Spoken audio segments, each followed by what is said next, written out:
আপনারা বলেন, মুসলমান জাতি কি টুকরা টুকরা হইতে পারে? মুসলমান জাতি কি খণ্ড বিখণ্ড হইতে পারে? মুসলমান জাতির কি নেতৃত্ব এত ভাগ হইতে পারে? মুসলমানদের কেবলা কাবা কয়টা?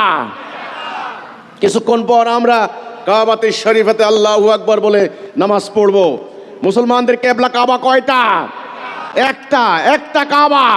মুসলমানদের কিতাব কয়টা? একটা। আল্লাহ কয়জন? রাসূল কয়জন? তাহলে আমাদের মুসলমান জাতি এত টুকরা টুকরা হয়ে গেল কেন? এখন বুঝছেন আমরা কেন মার খাচ্ছি? কেন মার খাচ্ছি? টুকরা টুকরা হয়ে যাওয়ার কারণে আমরা দুর্বল হয়ে গেছি। আমাদের এক এক রাষ্ট্র এক এক দিকে, এক এক সরকার এক এক রকম। সেই রাষ্ট্রের মধ্যে আবার বিভিন্ন ক্ষমতা নিয়ে বিভিন্ন দলের মধ্যে মারামারি খুনাখুনি, ফলে আমাদের সম্পদ পাচার হয়ে যাচ্ছে, আমাদের এনার্জি নষ্ট হচ্ছে, নিজেরা মারামারি করে আমাদের জ্ঞান ধ্বংস হয়ে যাচ্ছে অনর্থক অহেতুক কর্মকাণ্ডে।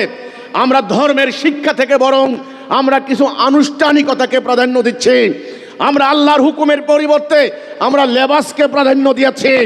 আমরা ঐক্যের পরিবর্তে আমরা দাড়িকে এক নম্বরে নিয়ে গিয়েছি। আপনারা গতকালকে রংপুরে আমার পত্রিকা পড়ানো হয়েছে, আমার ছবি দেখে আমাকে গালাগালি করা হয়েছে, বলা হয়েছে আমি নাকি রাসূলের সুন্নতকে অবমাননা করেছি।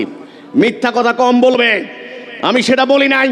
আমি বলেছি আমার রাসূল যেই উদ্দেশ্যে সংগ্রাম করেছেন, লড়াই করেছেন, 160টা যুদ্ধ করেছেন, পেটে পাথর বেঁধেছেন, শত্রুর আঘাতে আঘাতে জর্জরিত হয়েছেন, দেশান্তরিত হয়েছেন, আমরা মুসলমানরা সেই উদ্দেশ্য হারিয়েছি। আমরা মুসলমানরা সেই লক্ষ্য হারিয়েছি।